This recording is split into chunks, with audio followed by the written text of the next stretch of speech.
Vamos a dar por inaugurado este cuarto ciclo año 2026 de este tercer seminario internacional el día de hoy con la presentación del libro Realidades líquidas, conceptos ovnis, el léxico de la política en la globalización. Nos acompaña desde el hermano país de México el doctor Ruslan Posadas Velázquez. Es una bonita oportunidad, vamos a conocerlo. Ruslan Posadas Velázquez nació en la Ciudad de México el 15 de enero del año 1977. Es doctor en Ciencias Políticas y Sociales por la Universidad Nacional Autónoma de México. Profesor e investigador en la licenciatura en Ciencia Política y Administración Urbana de la Universidad Autónoma de Ciudad de México, en el plantel Casa Libertad, miembro del Sistema Nacional de Investigadores Nivel 1. Su libro más reciente se titula El otro liberalismo, revisitando la teoría de justicia de John Rawls, publicado por la Biblioteca del Estudiante de la Universidad Autónoma Ciudad México en el año 2020. Sus líneas de investigación, léxico de la política, teoría de justicia, procesos de cambio y gobernabilidad. Asimismo, asimismo, también es profesor del posgrado en Derechos Humanos por la Universidad Autónoma de Ciudad de México. Para el directorio del Instituto Peruano de Inteligencia Artificial y Ciudadanía Digital, colaboradores en el Perú y colaboradores en el extranjero, es un altísimo honor, un privilegio académico e intelectual contar con la participación del maestro Ruslan. Por favor, maestro, puede dar inicio a la presentación de su libro.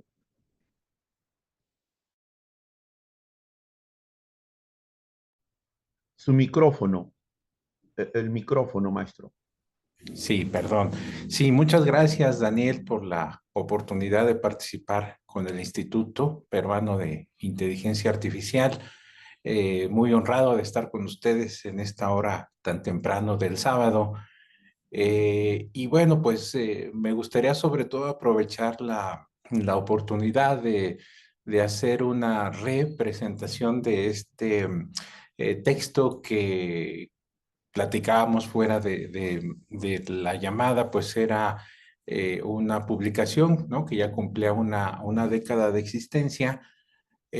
Salió a la luz en el año 2016, publicado por Editorial Gediza y la Universidad Autónoma de la Ciudad de México. Y es pertinente porque, digamos, ahora el destino de los textos académicos, sobre todo, pues es un tanto incierto. Me refiero a que si algo nos ha traído esto que conocemos como el proceso de globalización o los procesos de la globalización, es que los procesos que antaño considerábamos de larga data, hoy en día pues se hacen efímeros. Y lo que se consideran temas de la coyuntura, que en otros tiempos podían durar un lustro, una década, 3 lustros, hoy en día, pues prácticamente mes a mes, año con año, pues se van modificando y van perdiendo relevancia para darle entrada a otras temáticas. Eh, entonces, bueno, el destino de los textos académicos siempre es muy ingrato por esa situación, porque algo que se publica puede, digamos, con todos los procesos que en el ámbito académico conocemos como de dictaminación, de lectura entre pares, el propio proceso de publicación, pues un texto que quizá era pertinente que saliera en un tiempo y ya cuando se publica deja de serlo. Y no porque sea este texto y porque sea mío, pero me parece que hablar de conceptos zombies y realidades líquidas que ponen en entredicho justamente los conceptos tradicionales de las ciencias sociales y políticas, pues no deja de ser un tema pertinente. Antes de entrar en materia, quisiera, por ejemplo, señalar que hace apenas una década, justamente cuando se publicaba este libro, por ejemplo, se discutía mucho en el ámbito de los derechos humanos la cuestión del derecho internacional. Entonces, al día de hoy, por ejemplo, la política del superasesor de la Casa Blanca, Stephen Miller, pues hace que la lógica del derecho internacional esté en entredicho. ¿En qué sentido? Bueno, pues el señor Miller ha dicho con toda claridad que al actual gobierno de los Estados Unidos de América poco le importa el derecho internacional, que ellos pueden actuar libremente y aunque existan tratados y convenios, aunque existan instituciones internacionales como la Organización de las Naciones Unidas, pues ellos se sujetan más bien a la preservación de sus propios intereses nacionales. Entonces, pues el señor Miller lo que ha hecho pues es poner en jaque, por ejemplo, este concepto del derecho internacional y hoy en día pues lo tenemos justamente como un concepto zombie, como un muerto viviente, es decir, seguimos utilizando el concepto simplemente porque no hemos encontrado una manera de crear otro concepto que explique, por ejemplo, la realidad en este mundo del año 2026. Y a eso se refería justamente la lógica, la idea de este texto reflexivo, ¿no? Por un lado, señalar que finalmente, más allá de las divergencias o convergencias que pudiera tener en el ámbito académico el concepto globalización, lo cierto es que se tenía efectos muy puntuales en la vida social. La globalización pues se expresa en los cambios tecnológicos, pero a su vez esos cambios tecnológicos, si veamos hoy lo que implican, por ejemplo, las tecnologías de la información y la comunicación, la propia inteligencia artificial, pero también cambios en los aspectos políticos, es decir, hoy en día no podemos entender la actividad política sin el uso de las tecnologías de la información y la comunicación, y hoy en día, como bien estudia el instituto, ¿no? que dignamente presides en Perú, pues la propia inteligencia artificial no puede descartarse de los procesos de toma de decisiones a nivel político y social. Entonces, la globalización, digamos, como un fenómeno que prácticamente nos afecta, para bien o para mal, en términos de la vida social. Entonces, plantear en principio esa idea, la globalización no como un concepto ideológico, sino como algo que tiene, digamos, repercusiones en aspectos de la vida cotidiana.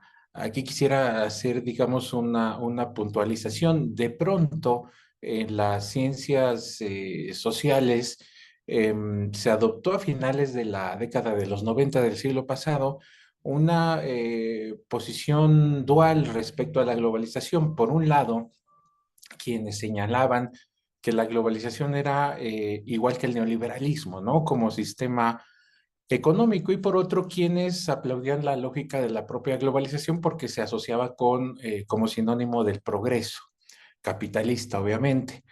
Entonces, bueno, aunque cada posición tenía sus cuestiones a analizar y a defender, el hecho es que se perdió de vista lo que implicaba el proceso de globalización en sí. Me refiero a que la globalización, más allá de que fuera conducida en esos momentos por los neoliberales, el hecho es que cuando los neoliberales dejaran de tener el control de la globalización, pues esta iba a persistir. Esto lo experimentamos a inicios del siglo, cuando hubo una serie de gobiernos asociados al progresismo, a la izquierda, no solamente en nuestra región, sino en el mundo occidental, que trataron de darle un cariz distinto a la globalización, a hacerla, pues no quiero decir más abocada a las ideas del socialismo, pero sí, digamos, a algo parecido a un proyecto de capitalismo social, como lo planteó en su momento el famoso economista estadounidense Joseph Stiglitz. Y digamos, esa situación, ¿no? De los cambios que va experimentando el proceso de globalización desde los años 90 del siglo pasado hasta nuestros días, pues nos da justamente a entender que más allá de las posiciones ideológicas respecto a este proceso que podamos tener cada uno de nosotros, el hecho es que la globalización va a persistir y de lo que habla, por ejemplo, ¿no? Los nuevos estudios y paradigmas para entender la globalización es que, bueno, pues en unos años quizá empecemos justamente a entender la globalización desde un aspecto asociado al neokeynesianismo. De hecho, estas medidas que de pronto son controvertidas de la política arancelaria inaugurada justamente por la segunda administración Trump, pues parecieran disasociarse de lo que había sido la lógica del libre mercado, pero digamos el proteccionismo es un elemento que, por ejemplo, va a dar cabida en el mundo de los años próximos y entonces, bueno, pues pensémoslo así, digamos en este sentido prospectivo, quizá para el año 2050 ojalá que podamos llegar al año 2050, podamos ver un capitalismo neokeynesiano.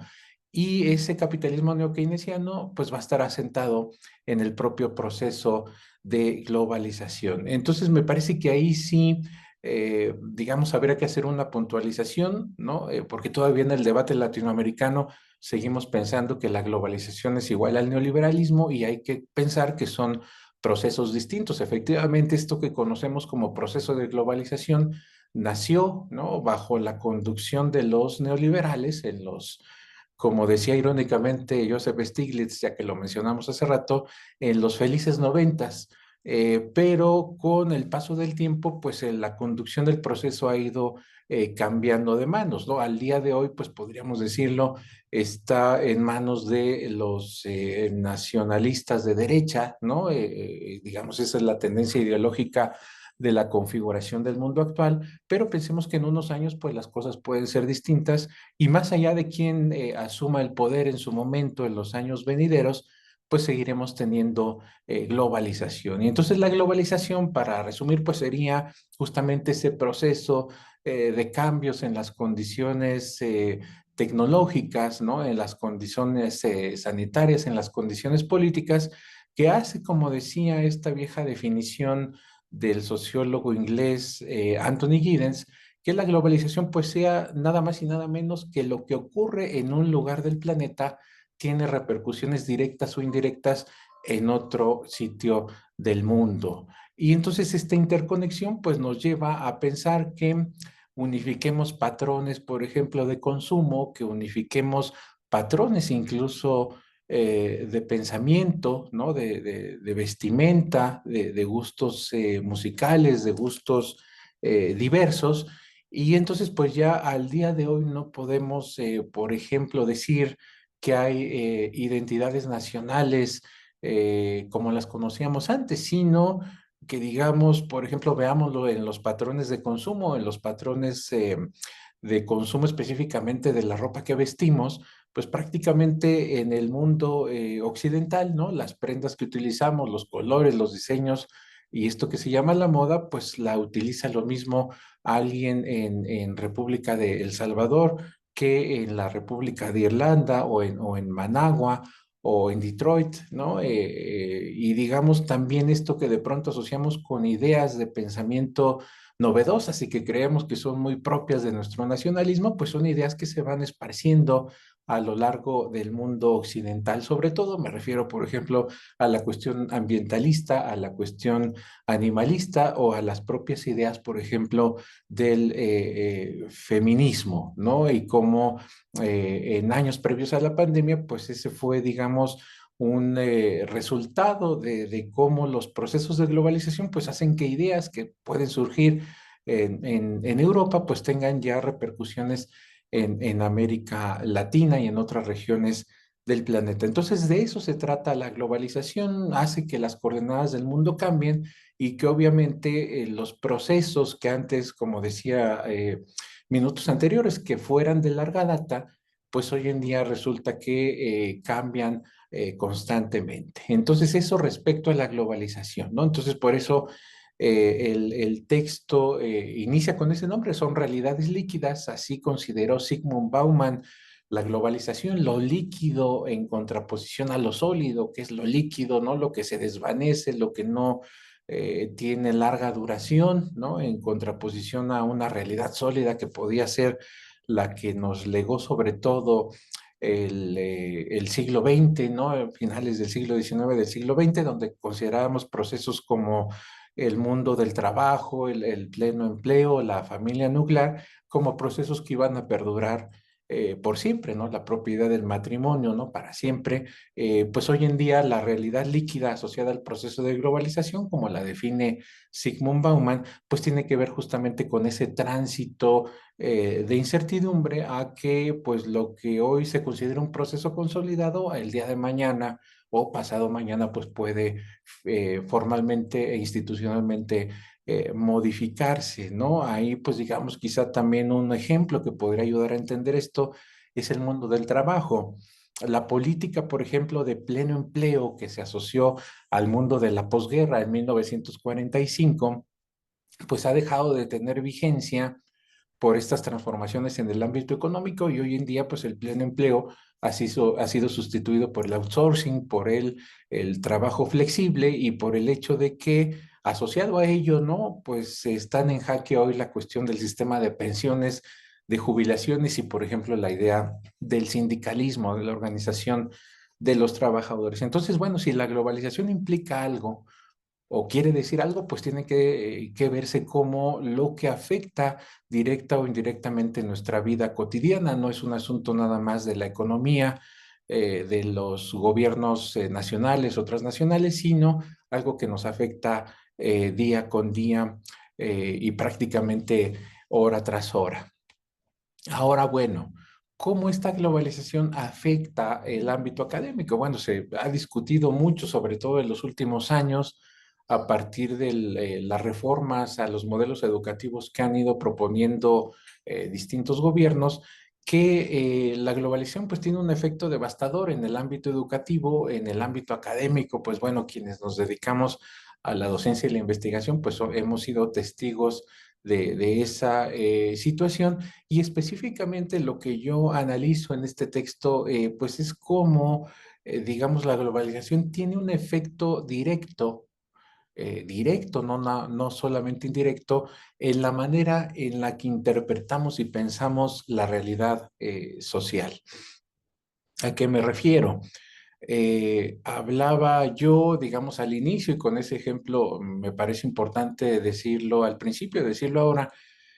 Por ejemplo, esto que considerábamos el derecho internacional al día de hoy, pues sigue siendo un concepto formal que se puede seguir estudiando en las universidades, en las facultades y en las escuelas de derecho, pero la realidad nos muestra que el derecho internacional, pues al día de hoy está en jaque. Pudiéramos decir que es un concepto que finalmente se anida en la vida académica, pero que no tiene repercusiones y efectos en una realidad tan compleja como la que vivimos, donde pues las autoridades actuales de la Casa Blanca pues plantean que para ellos el derecho internacional es un problema más que un beneficio y que en ese sentido no lo reconocen.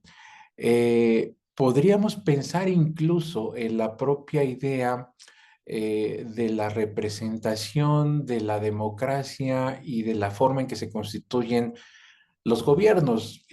Por ejemplo, Norberto Bobbio, ¿no? El famoso politólogo, analista, filósofo político más que politólogo italiano, pensaba que la democracia debía ser concebida, esto lo pensó hace 50 años, 60 años, la democracia, decía Bobbio, debía ser concebida como aquel método a través del cual elegimos a quienes toman decisiones en nuestro nombre.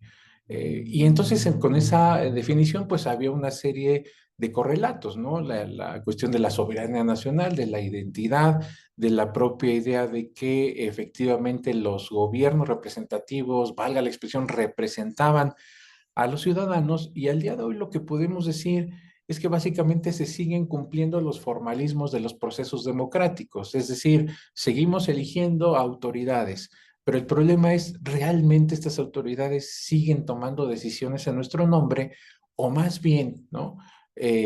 Pues son decisiones que se toman allende las fronteras nacionales y tienen, digamos, un carácter atroz y repercusiones, la mayor parte de las veces negativas para los ciudadanos en los estados nacionales. Pensemos, ¿no? Digamos dramáticamente en lo que ha implicado en la intervención militar de Estados Unidos en Venezuela, donde formalmente, pues digamos, al día de hoy, después de la cuestionada, ¿no? Extracción de un presidente para ser juzgado en territorio norteamericano, pues asume la presidencia. Ahí no sabemos muy claramente si de manera interina o de manera más duradera, la vicepresidencia Delcy Rodríguez. Y entonces, por otro lado, ¿no? En el ámbito internacional, Donald Trump se asume como el presidente de Venezuela, ¿no? Paradójicamente, y digamos fuera de todo marco legal internacional que habíamos conocido, pues esa es una nueva realidad. Entonces, bueno, quizá formalmente, ¿no? Al día de hoy los venezolanos tengan una presidenta en funciones, pero realmente las decisiones, pues como lo estamos viendo en la práctica, se están tomando en otro lugar fuera de Caracas, en las oficinas de la Casa Blanca, o pensemos, digamos, a lo mejor en un ejemplo no tan dramático. Seguimos pensando que elegimos autoridades en este carácter legítimo, ¿no? De autoridades que pueden tener un margen de maniobra para tomar decisiones, pero en la práctica la agenda de las organizaciones internacionales pues hace que, por ejemplo, la política económica de muchos países pues deba tener el visto bueno de grandes empresas transnacionales o de organismos financieros internacionales. Entonces ahí, por ejemplo, se pone en jaque, se pone de relieve el hecho de qué tanto nos sigue siendo funcional la definición de la democracia como nos la planteó Norberto Bobbio, ¿no? Y la repito, como aquel método a partir del cual elegimos a quienes toman decisiones en nuestro nombre. ¿Qué tanto pues se ha vuelto más formal que real? ¿Qué tanto es un concepto válido o qué tanto es un concepto zombie? Ahora, bueno, debo explicar también por qué esta idea de los conceptos zombies. Bueno, esta idea, así como la metáfora de las realidades líquidas, ¿no? Que hay que decirlo, no es propiamente un concepto académico, es una metáfora que pensó Sigmund Bauman que podía explicar de mejor manera lo que era la globalización, y me parece que estaba en lo cierto, ¿no? Más que un concepto académico, es una metáfora.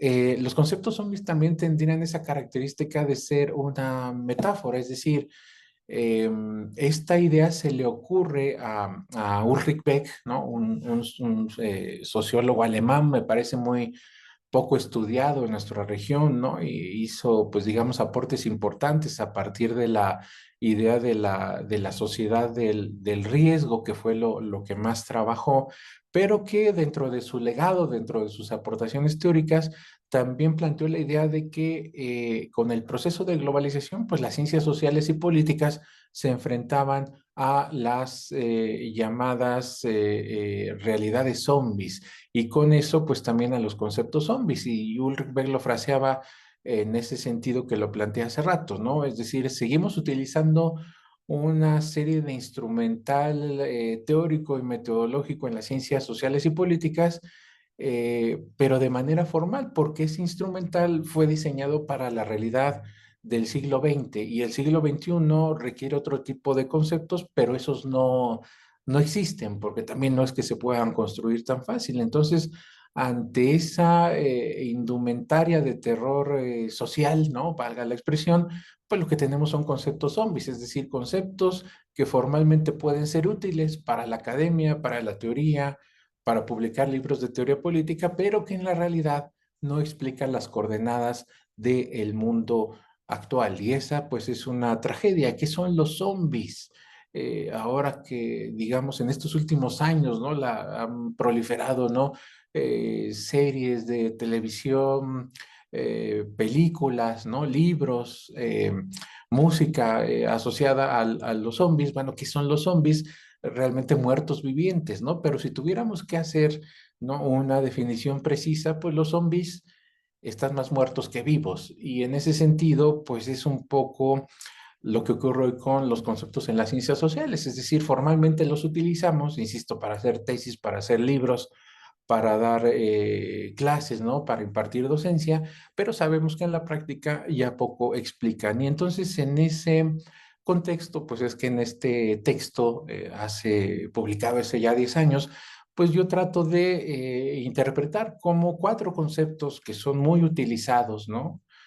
Pienso antes y ahora también en las ciencias sociales: Estado, sociedad, democracia y gobernabilidad, pues son justamente conceptos zombies, entran dentro de esa categoría porque el Estado, por ejemplo, ha dejado de ser, pensemos en 2 grandes concepciones, ¿no? La marxista, el capitalista total ideal, ¿no? Bueno, más que esa fue una definición más de Engels que de Marx, eh, porque digamos ya las propias condiciones económicas pues hacen que el Estado pues sea finalmente un instrumento útil del capitalismo global, pero ya no es el capitalista total ideal, ¿no? O incluso la idea del propio Estado como una derivación del capital que planteaba Marx y los por marxistas, pues ha dejado de tener vigencia en un contexto donde lo que operan, pues digamos, son gobiernos transnacionales no elegidos democráticamente, es decir, una serie de personas que se reúnen en foros específicos para tomar decisiones económicas en el ámbito global. Entonces, por ejemplo, pues la idea del Estado en la visión marxista palidece, pero también en la visión weberiana.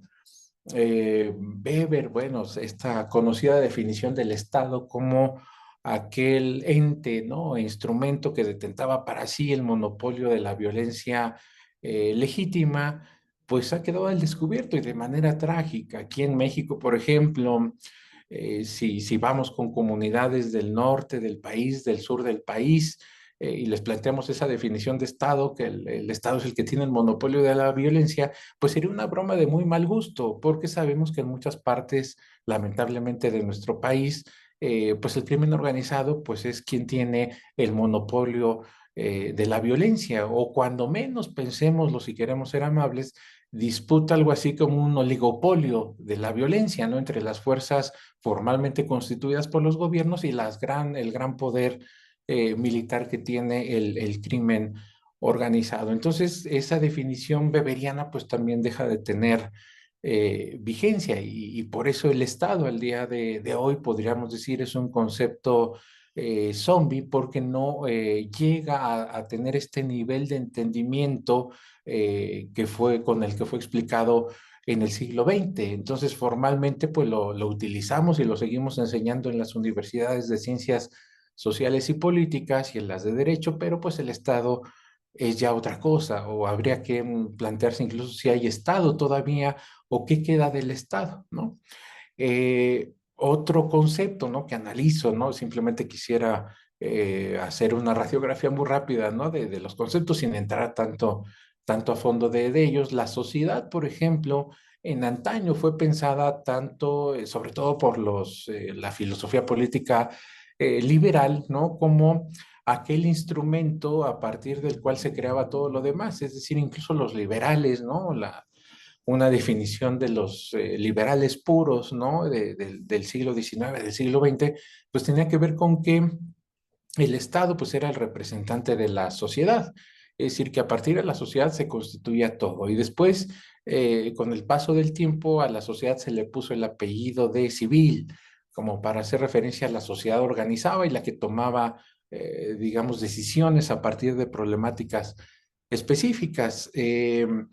Y después, digamos, dentro de otras concepciones, ¿no? Como el marxismo, pues se pensó que más que sociedad, pues era el pueblo, era el proletariado. Después las derivaciones neomarxistas pensaron en la masa, ¿no? Para referirse justamente a ese conjunto de personas que no estaban en el gobierno, pero que, digamos, padecían de manera positiva o negativa las decisiones de gobierno. Entonces, la sociedad fue concebida históricamente así, desde distintas perspectivas, pero al día de hoy pudiéramos decir con la globalización lo que tenemos es que la propia idea de sociedad se desvanece, ¿no? Porque en la teoría política, cuando hablamos de sociedad, casi siempre la asociamos al aspecto participativo, al aspecto de contrapeso institucional, de contrapeso gubernamental, y pues nada más alejado de eso en la actualidad, donde pues digamos lo que tenemos es que los niveles de participación política pues van a la baja,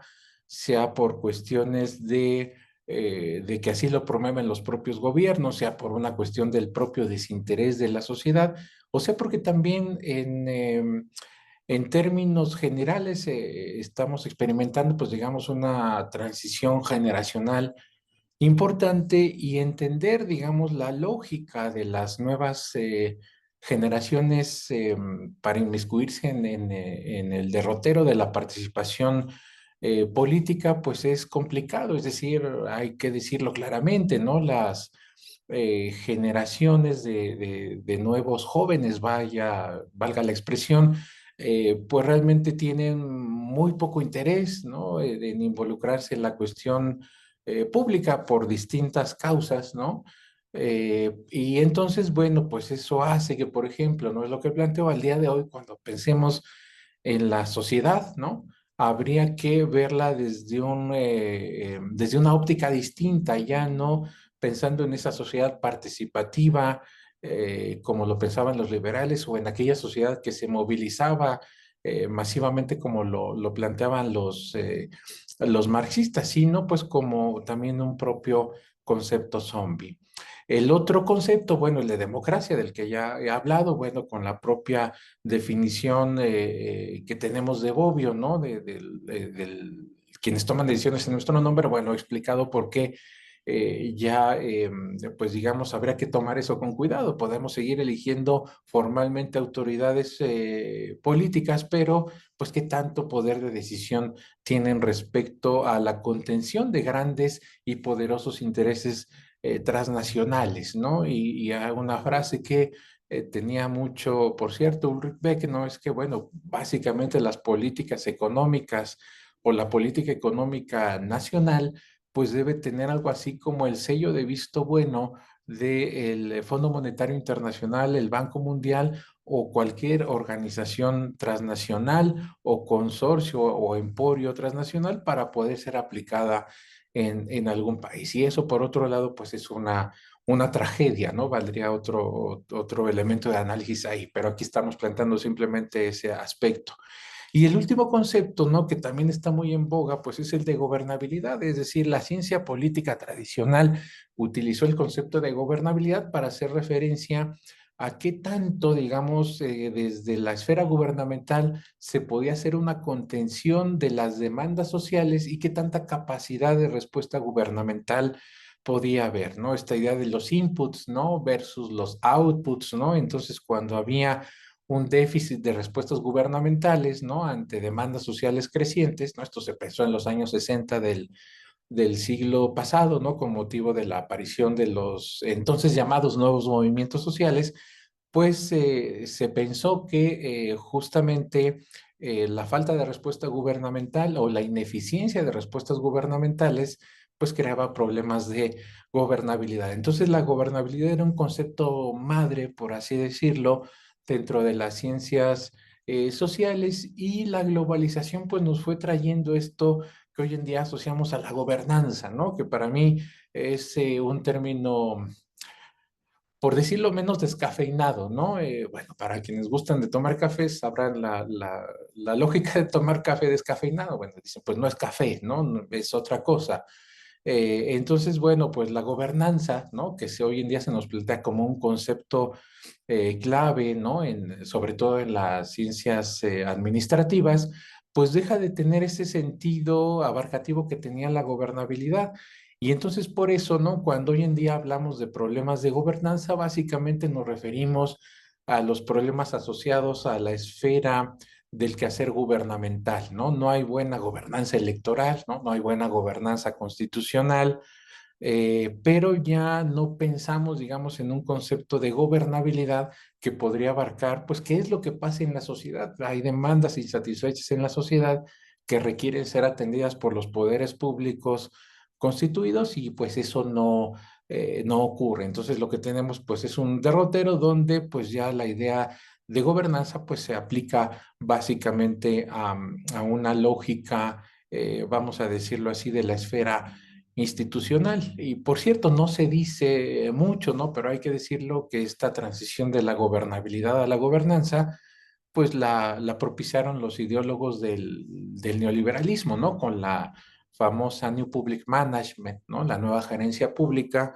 que trataba justamente de ponderar el hecho de, bueno, pues ya no pensemos en burocracias onerosas, grandes, ¿no? Esta idea del Estado obeso versus el Estado mínimo, sino pensemos en burocracias operativas, ¿no? Que puedan justamente satisfacer los intereses del mercado. Entonces, bueno, de esa discusión viene la idea de la gobernanza y hoy en día pues es muy socorrida en las ciencias sociales y políticas, incluso se le considera una idea mejor que la gobernabilidad. Bueno, eso también sería un punto de discusión aparte, pero lo que planteo aquí pues digamos es que la idea de gobernabilidad también se entraría dentro de esa categoría de los muertos vivientes porque sería un concepto zombie porque finalmente las condiciones de gobernabilidad o ingobernabilidad están ahí para ser analizadas, pero al día de hoy pues tenemos que centrarnos no nada más en lo que pasa al interior de las naciones, ¿no? Es decir, una gobernabilidad doméstica, sino tenemos que verla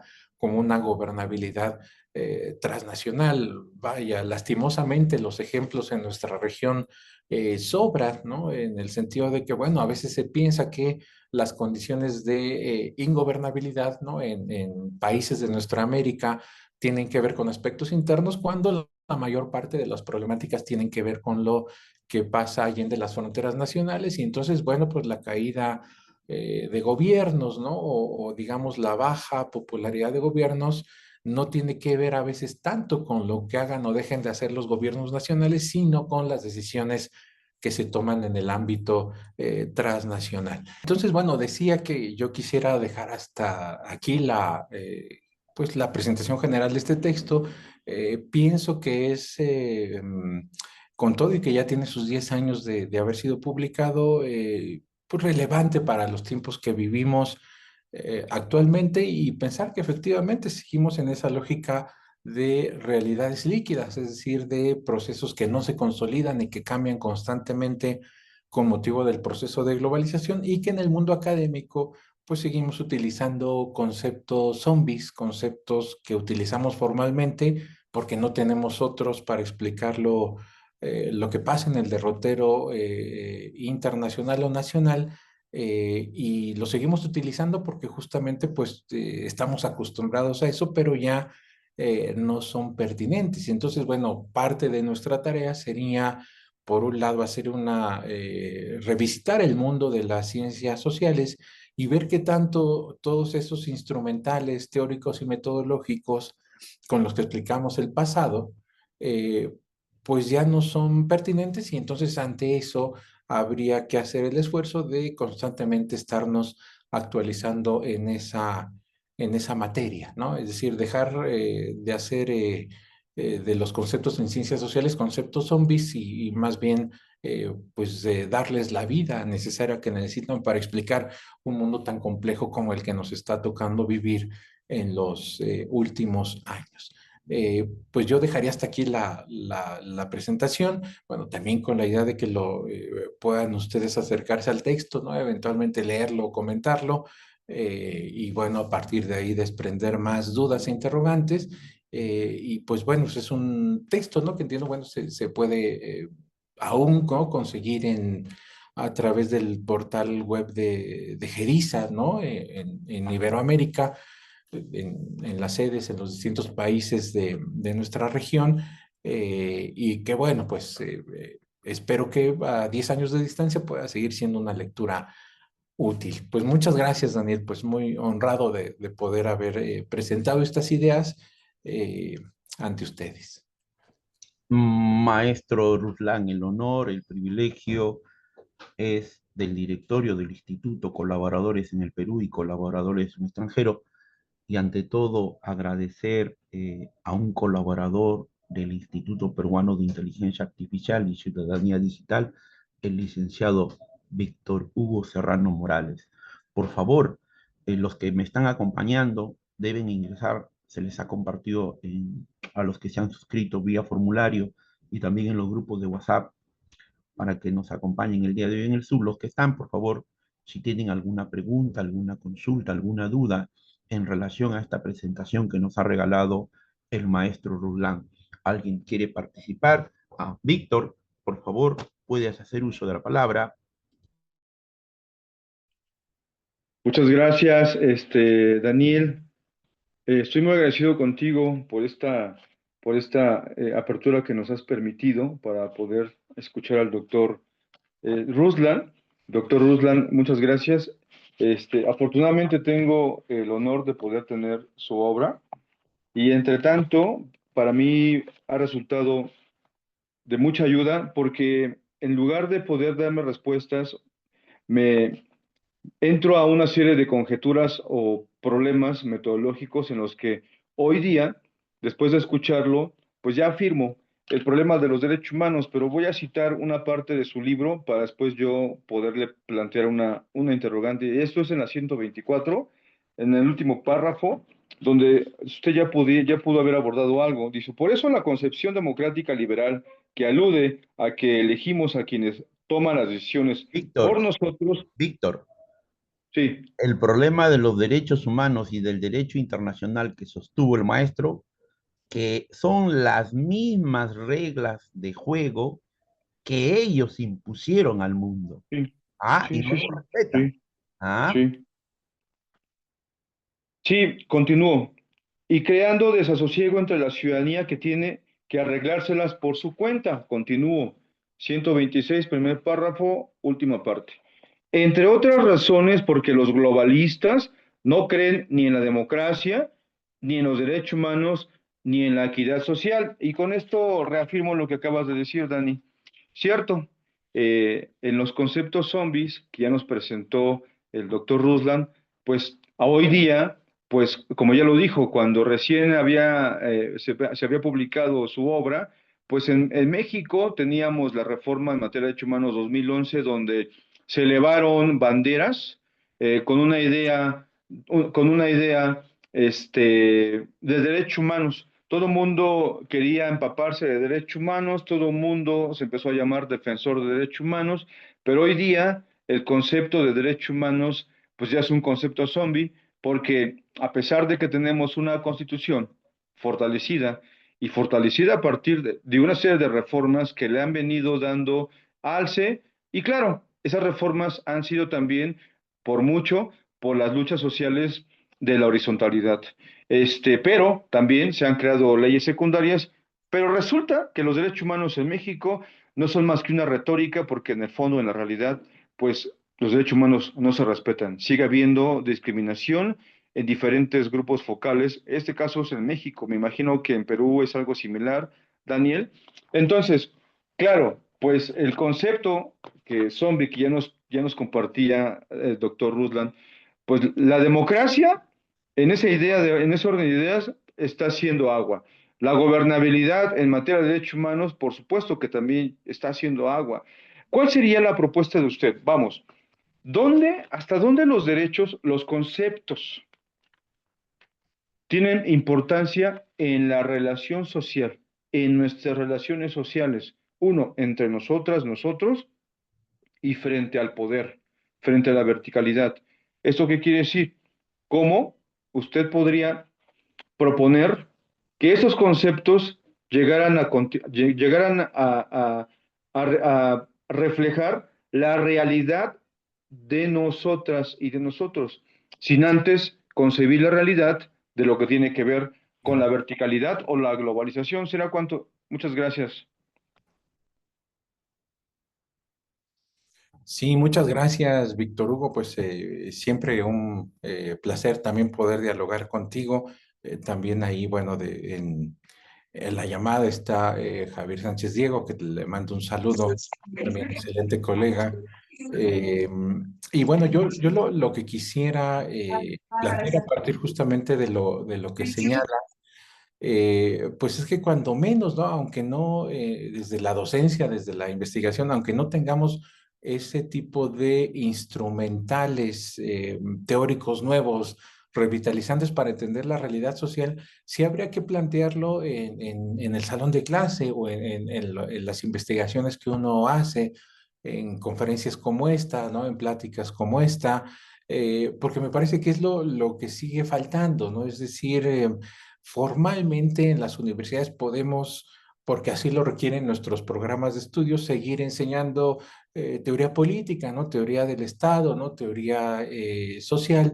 Y entonces, bueno, yo no estoy en contra de eso, es decir, qué bueno que podamos hacer un recorrido histórico, genealógico, de dónde vienen los conceptos, ¿no? Y las ideas, pero sí decirlo en su justa dimensión, ¿no? Esto que se destinó para explicar la realidad social, pues es para el siglo XX, ¿no? Y respondía a este contexto. Hoy tenemos otro contexto que hace falta que revitalicemos la parte conceptual. Y es una tarea que, por otro lado, recae y rebasa el ámbito académico, porque, digamos, hay quienes desde nuestro mínimo espacio podemos hacer ese esfuerzo, pero el hecho está en que, por ejemplo, ¿no? En la arena política, ¿no? En los procesos de discusión política, en los poderes públicos, en las instituciones, pues parece que se sigue pensando en una lógica como si el mundo pues fuera todavía el siglo XX, cuando la realidad pues ya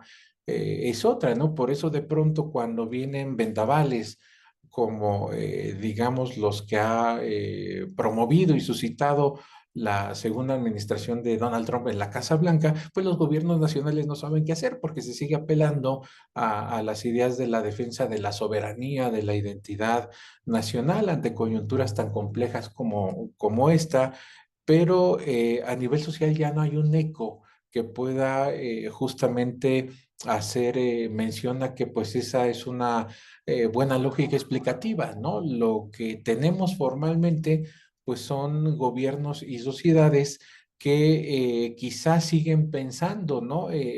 Como en antaño, pero el seguir pensando y actuando como en antaño pues nos da justamente al traste con un proceso participativo contundente, ¿no? Tan es así que veamos que aunque se dibujan, ¿no? En el horizonte, por ejemplo, de nuestra región, ciertos procesos de movilización ante lo que ha pasado, ¿no? En los primeros días de este año en Latinoamérica, pues lo cierto es que en otros tiempos se esperarían movilizaciones contundentes, ¿no? Digamos, una fijación de posturas políticas independientes y también contundentes. Y lo que vemos, pues, es una suerte de variación hacia algo muy desconocido, ¿no? Es decir, de pronto es muy desconcertante, causa mucha incertidumbre, ¿no? Que la vicepresidenta que asume funciones de presidenta en un país invadido, pues sea muy complaciente con el gobierno del que promovió la invasión, ¿no? Y no veamos una movilización social contundente en rechazo a eso en ese país, tampoco en nuestros países, ¿no? Y parece que, bueno, pues más bien como que vamos asumiendo la lógica de que las cosas van a ser así y que quizá en otras naciones pues pueda ser el mismo destino, ¿no? Y hay una inmovilización social y política que es espeluznante, ¿no? En ese sentido.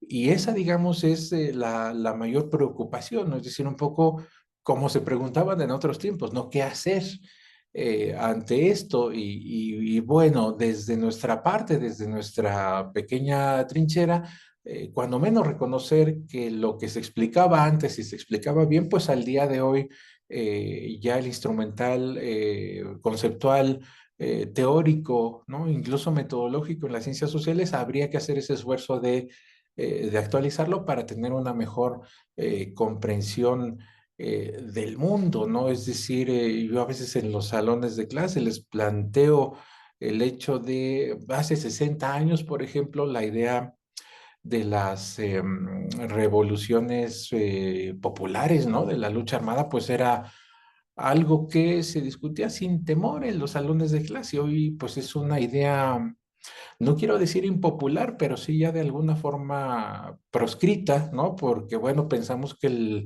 la lógica de constitución de los gobiernos tiene que ser a través de la vía democrática representativa, y cualquier otra forma de pensar esto, pues hace que ya no exista, digamos, un procesamiento adecuado. Bueno, ¿quién se pensaría en su sano juicio plantearía hoy la cuestión de la lucha armada como alternativa para acceder al poder? Bueno, es muy difícil.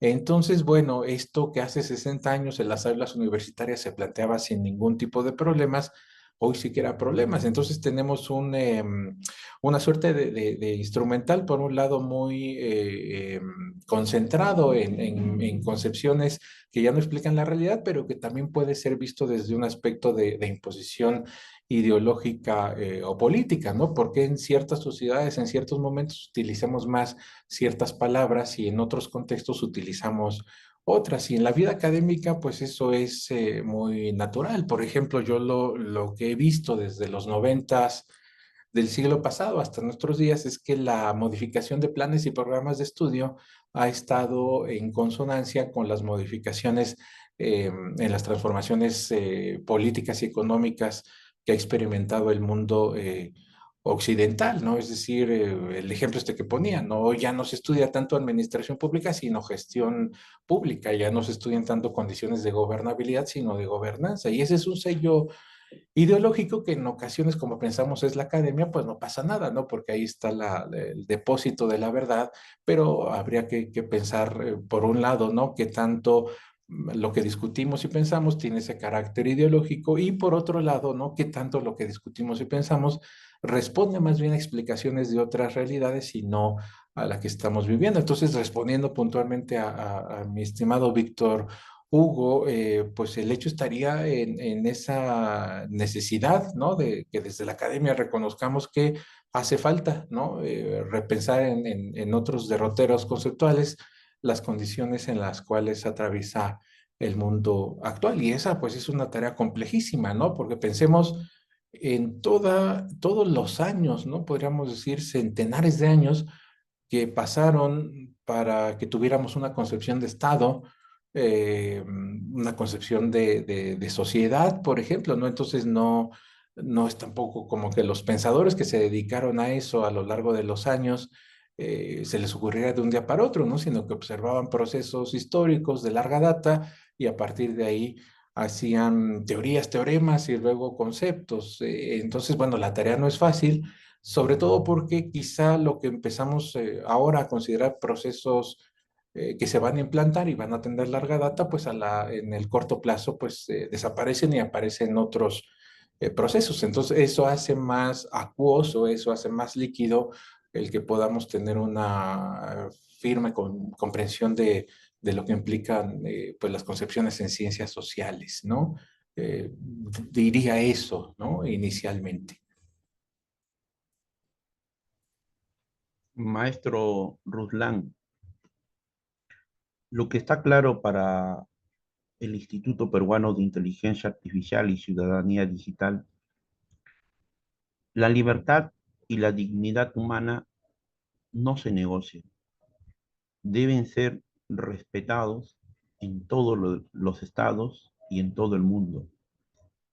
Pero lo que nosotros vemos, ¿qué es lo que ha traído la globalización desde el uso de las computadoras, el Internet, ahora este nuevo auge y nuevo despertar de las herramientas de inteligencia artificial en sus 7 niveles? Pero hemos dejado de lado el respeto a la privacidad y a nuestra vida íntima. Acá se está superponiendo las decisiones políticas, militares, tecnológicas, cuando por lo contrario se debe dar prioridad a los problemas internos que tenemos en cada país. México tiene sus propios problemas, Perú tiene sus propios problemas. No hemos sido capaces hasta el día de hoy, entre los académicos, entre los intelectuales, en los que toman la decisión políticamente de resolver problemas internos. Hemos permitido que estos gigantes tecnológicos ingresen. De ahí que va la pregunta: a 10 años de la publicación de su libro, ¿cuáles serían esos rasgos? ¿Cuáles serían las características de su libro por los cuales al día de hoy han cobrado una frescura y una vigencia? Y además, ¿cómo nace la idea de este libro? ¿Cómo empieza usted a escribir este libro? Porque todo libro tiene su historia, tiene un porqué. ¿Y cuál es el propósito de este libro, maestro? Por favor, ceda usted. Gracias, Daniel. Pues bueno, el propósito tuvo que ver justamente con lo que he planteado, es decir, de pronto en mis inicios, ¿no? De la investigación y la docencia, pues de pronto es muy común encontrarse con voces, ¿no? Frescas, ¿no? De nuestros estudiantes, en el sentido de que pues ellos y ellas plantean, bueno, maestro, pero pues es que esto que estamos viendo ya no se conecta con la realidad porque la realidad tiene estas características, ¿no? Entonces, justamente quizá a partir de ese diálogo, ¿no? Con generaciones, ¿no? Más jóvenes, ¿no? Que vienen, pues, digamos, formadas de otra tesitura social, ¿no? Y política, pues en ese intercambio, pues sí, de pronto uno decía, bueno, pues es que ya parece como que es una disciplina obsoleta, ¿no? La ciencia política. Y entonces, bueno, los mismos estudiantes me comentaban en su momento, bueno, es que cuando platicamos, ¿no? Con mi compañero que estudia medicina, ¿no? Ingeniería. Ah, bueno, pues entonces ellos se van a cosas muy objetivas, específicas, ¿no? Para, digamos, ponderar su disciplina. Y entonces, pues lo que estos estudiantes me decían es, cuando les comentamos de lo que estudiamos nosotros, pues los estudiantes de otras disciplinas dicen, bueno, pues es que en tu disciplina, en tu carrera, es muy fácil, ¿no? Porque parece que con opinar cualquier cosa basta, ¿no?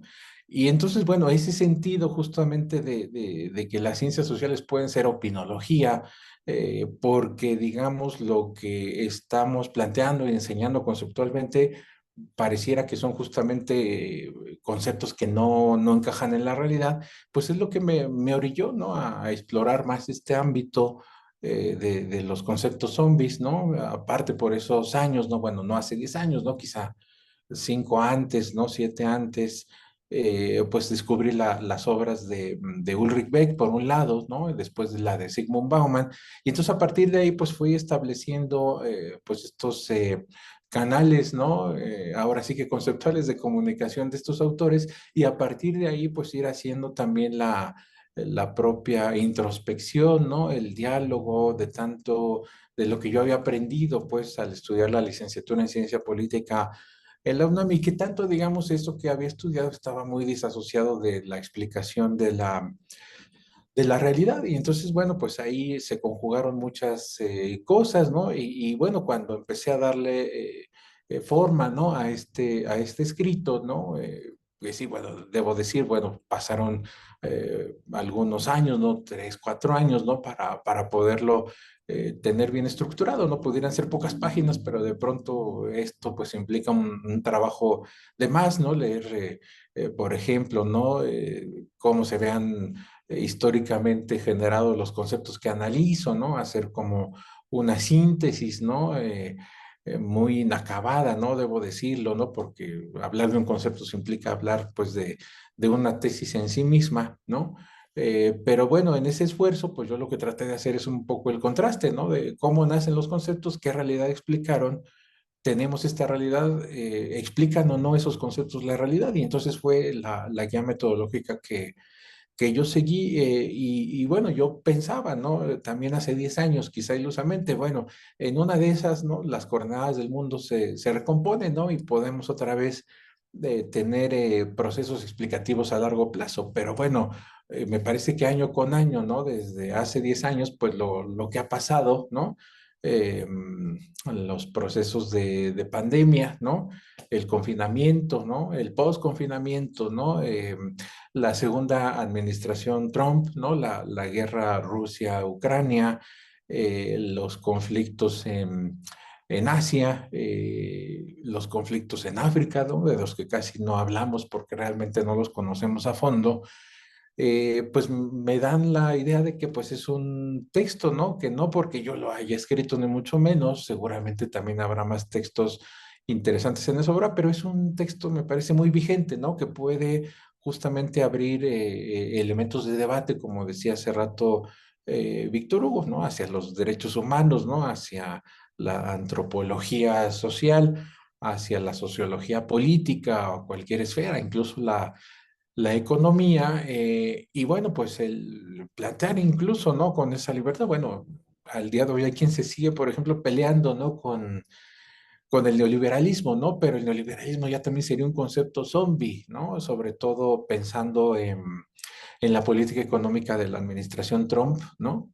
Que es totalmente antineoliberal, vaya, paradójica, podría ser una paradoja histórica, pero hay que concebirla así un tanto, por ejemplo, lo que ha pasado en un país como el mío, ¿no? Que se debate entre neoliberalismo y neokeynesianismo, y la coalición gobernante, bueno, pues tiene una disputa, ¿no? Para ver a qué lado se mueve, ¿no? Si más hacia el neoliberalismo, más hacia el neokeynesianismo. Entonces, bueno, pues es interesante y pertinente, creo yo, seguir discutiendo sobre esto y qué tanto esa sería un poco la tarea de quienes nos interesan estos temas, qué tanto realmente podemos hacer un esfuerzo para dejar que en nuestras disciplinas sociales y políticas sigan existiendo conceptos zombies, ¿no? Esa es una tarea que tenemos por delante, Daniel. Muchas gracias, maestro Ruslan. Víctor, ¿tiene la mano levantada, maestro?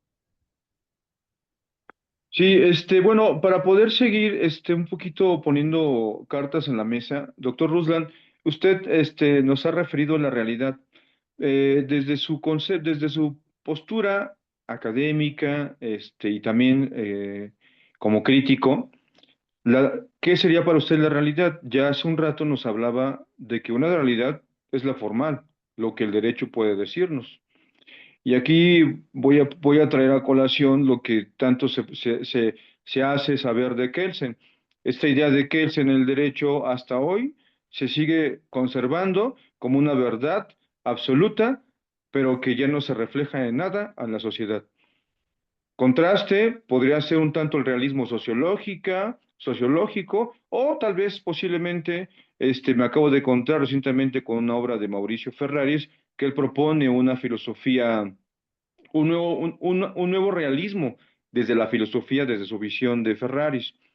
Y él critica esta parte del derecho, de la dogmática del derecho, a partir de la ontología y a partir de la epistemología. Para usted, ¿qué sería la realidad? Porque un concepto zombie creo que también sería la realidad, porque la realidad a veces no refleja lo que parece que es real, aunque haya sonado repetitivo, pero parece que al fondo, en el fondo no lo será cuánto. Sí, muchas gracias, Víctor. Interesante esa reflexión. Bueno, el propio concepto zombie es un concepto zombie, la explicación zombie es una realidad zombie. Sí, un poco quizá alguna ocasión una pregunta de ese mismo talante me la hizo nuestro querido colega Álvaro Aragón, ¿no? A quien tú conoces. Y él planteaba un poco, bueno, pero es que la propia necesidad de las ciencias sociales y políticas va haciendo que nos actualicemos, ¿no? Una necesidad de actualización, es decir, bueno, no puedo explicar yo la idea de sociedad, ¿no? Con el paradigma liberal del siglo XIX. Sería un contrasentido, ¿no? Explicar la sociedad del 2026 con un paradigma así.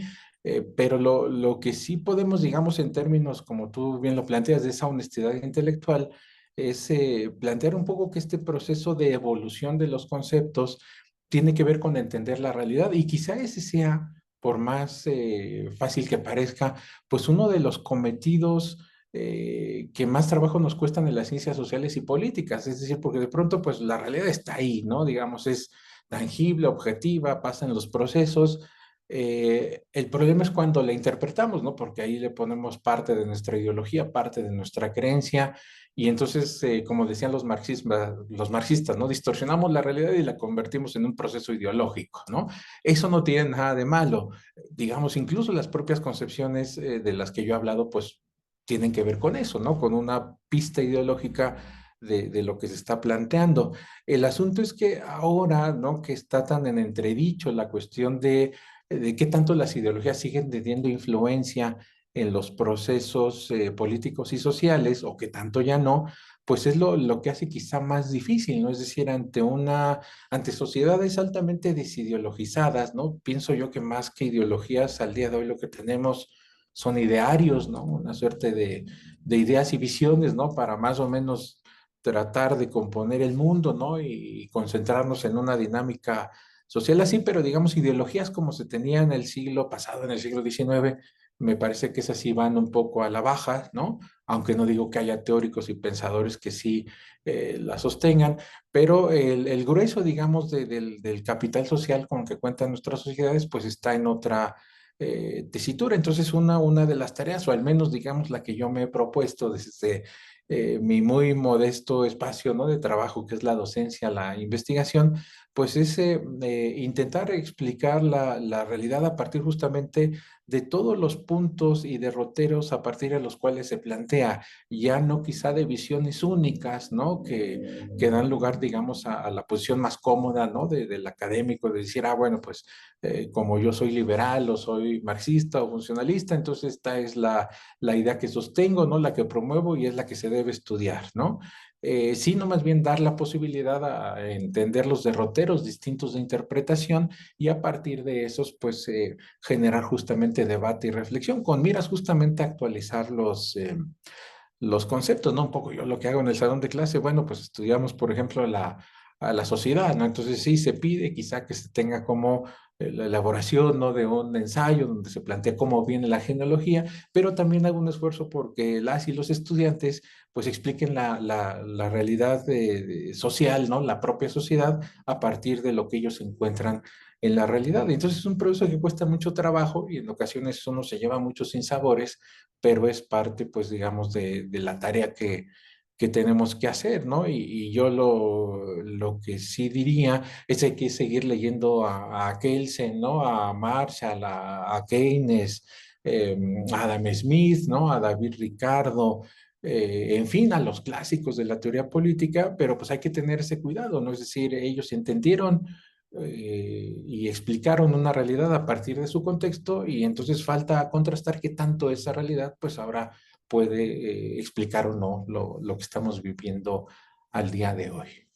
Ya terminando casi, maestro Ruslan, voy a ceder la palabra a Dulce. Tiene la mano levantada, por favor. Dulce. Sí, gracias. Buenos días a todos. Precisamente con lo que comentaba doctor Ruslan sobre los conceptos, me recuerda a cómo Moffin, el autor, trabaja el concepto, por ejemplo, de populismo. O sea, no se queda solo con la idea de que es una ideología, sino que lo aborda desde las diversas perspectivas teóricas. Mi pregunta es, como politólogos, ¿qué nos toca? ¿Hacer una especie de replanteamiento de estos conceptos zombies para adecuarlos a la realidad? ¿Sería cuánto? Gracias. Sí, muchas gracias por la interrogante interesante, Dulce. Saludos también. Eh, y entiendo que, bueno, ahora tú que tienes la encomienda de ser consejera universitaria, ¿no? De nuestra querida Universidad Autónoma de la Ciudad de México, pues está más en boga eso, ¿no? Ahora hay una discusión respecto a la actualización de planes y programas de estudio, que me parece que es necesaria, ¿no? Entonces, bueno, parte de la tarea, ¿no? Que tendríamos desde la politología en general, desde las ciencias sociales, sería pues darnos esa tarea, ¿no?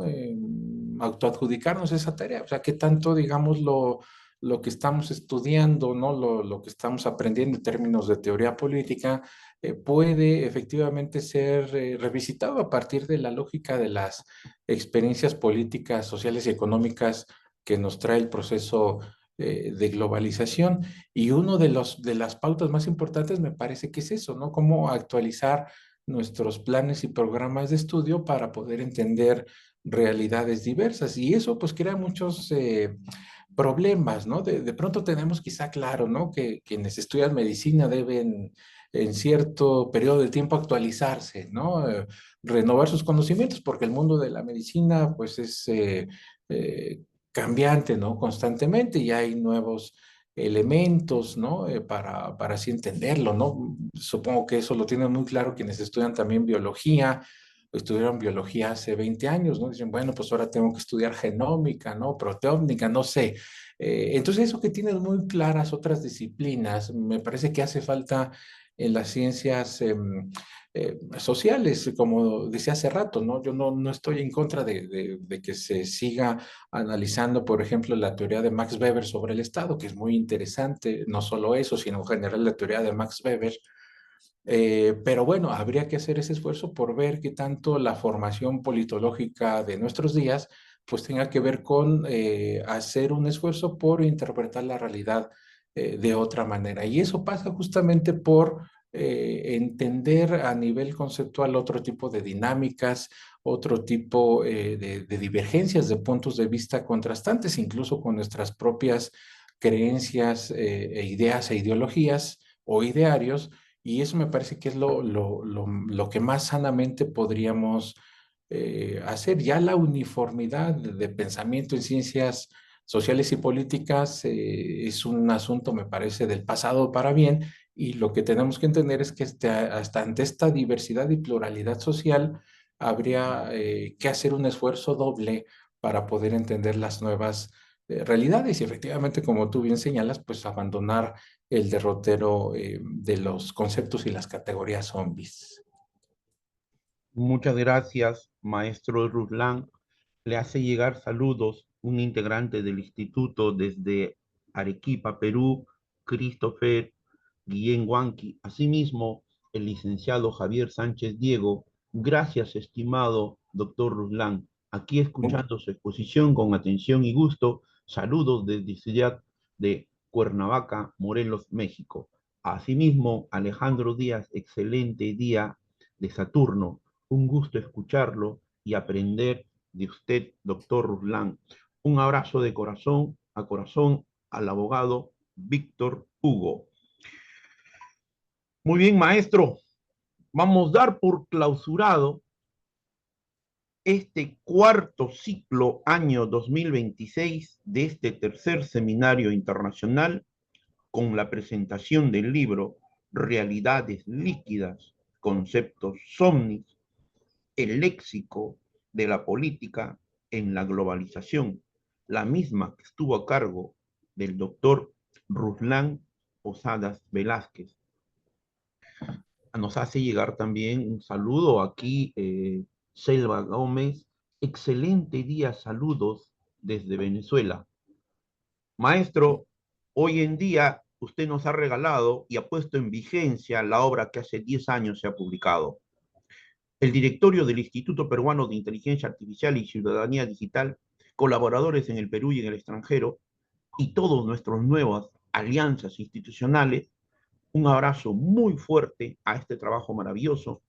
En otra oportunidad vamos a poder hacer una entrevista de este libro maravilloso. Invitamos a que puedan acceder al libro, leer el libro. El video va a estar en unas 2, 3 horas en nuestro canal de YouTube y por las 4 semanas que vienen las vamos a poder compartir.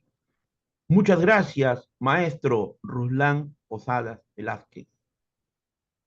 Muchas gracias, Daniel, y también pues a todos los y las atentas escuchas este sábado tan temprano y de corazón agradezco la invitación y ha sido un honor para mí estar con todas y todos ustedes.